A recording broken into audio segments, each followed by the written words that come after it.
Isang mapagpalang araw po sa ating lahat. Ako po si Janelle Biancati Aguilar at ito po ang aking Day 82 Devotion para sa ating 365 Daily Devotion na pinamagatang Ano ang Solusyon ng Diyos. At ang topic natin ngayon ay depravity.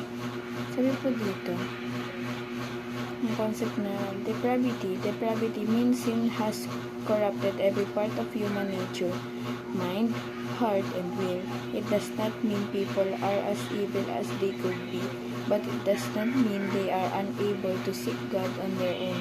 Only God's grace can rescue sinners and bring them to salvation. At ang Bible verse po natin ngayon ay matatagpuan sa 1 Corinthians chapter 2 verses 14. The natural person does not accept the things of the Spirit of God, for they are folly to him, and he is not able to understand them because they are spiritually discerned. Sa Tagalog po, sapagkat ang taong hindi nagtataglay ng Espiritu ay hindi kayang tumanggap ng mga kaloob mula sa Espiritu ng Diyos. Para sa kanila, kahangalan ang mga iyon at di nila nauunawaan, sapagkat ang mga bagay na spiritual ay mauunawaan lamang sa paraang spiritual. At ang topic po natin ngayon ay teachings po pala. At ang teachings po natin ngayon, ano ba? Sin affects every aspect of human nature. Ito po, yung kasalanan natin, syempre nakaka-apekto ito sa atin, diba, sa ating pamumuhay. Kung paano tayo gumalaw, kung paano tayo kumilos, nakaka-apekto yun sa atin. At grabe yung epekto ng sin, lalo na pag hindi natin alam kung paano mag-repent, diba? Parang kala natin normal na yung bagay na yun, pero hindi pala yung kalugod sa ating Panginoon. Kaya sobrang malaki yung epekto nito para sa atin. Number 2 po, seeking to honor God is not natural. Yung paghahanap natin kayo, pagsisik natin sa hindi talaga yung natural. Kasi wala talagang tao na naghahanap sa ating Panginoon. Dahil wala naman talagang kasi banal na katulad niya.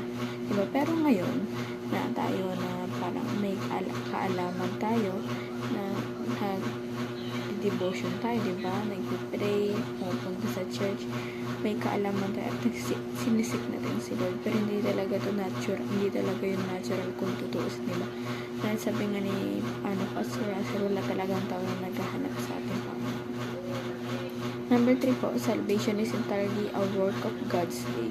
Yung salvation po, hindi, sabi nga po kanina, diba? Hindi tayo yung naghanap sa ating Panginoon. Tayo ang hinanap ng ating Panginoon.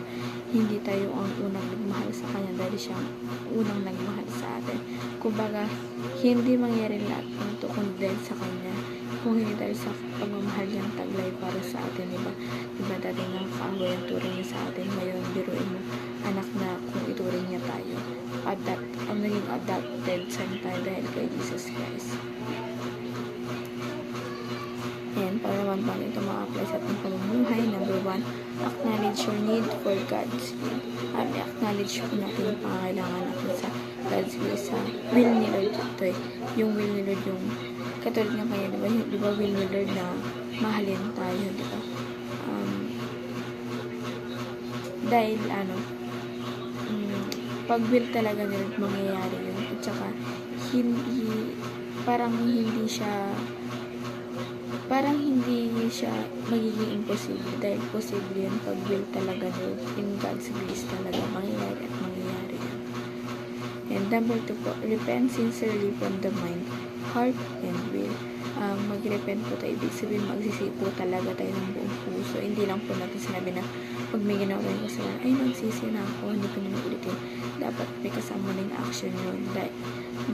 Dapat isa puso rin na rin, isa buhay, gano'n. Katulad yung will sa mga desisyon natin, diba? Nagsisisi na tayo and nagbabago tayo. Ganun po yung package ng repent. Hindi lang po siya sinabi, hindi lang po siya sa puso, diba? Overall package po sa mind, heart, and will, sa utak, sa puso, at sa gawa natin. Sa mga desisyon natin sa buhay, makikita mo yun. At natural yun nalalabas sa atin dahil kusa talaga yung makikita sa isang tao talaga pag alam mo nang bago na siya at tinanggap mo ng ating Panginoon Diyos sa kanyang buhay.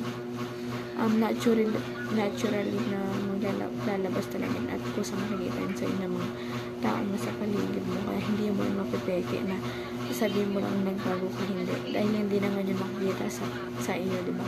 Makikita yun talaga kung buong puso at buong isipan mo talaga ang ginawa ito. Lastly po, trust in Christ alone for your salvation and transformation. Ito po,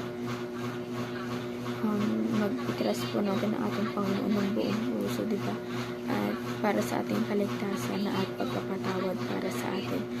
Talagang kung sa ibang tao talaga nagtitiwala tayo, sa mga perisada nagtitiwala tayo, what more pa kaya kay God? Dapat talaga sure and 100% na nagtitiwala sa Kanya, dahil siya lamang po ang ating kailangan upang mapabuti at nakakayos sa ating pamumuhay. At ganoon din po sa ating pag-iingat sa araw-araw, diba? Sa mga blessings, sa pagpapatawad, sa pag-iingat niya sa ating sa araw-araw, sa pagpapatawad niya, walang hanggang pagpapatawad para sa atin kahit sobrang makasalanan tayo, diba?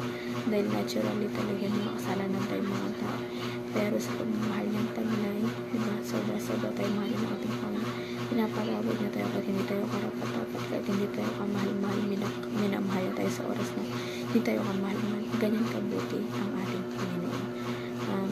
And ito lang po, babahagi ko po sa inyo ang aking good news ngayong araw, dahil po nag-baptize na po ako ngayong araw, and sobrang saya po na experience ko, and buong puso ko po nanatanggap, buong puso, buong isipan, and will ko po talaga, wala po nag-iit sa akin.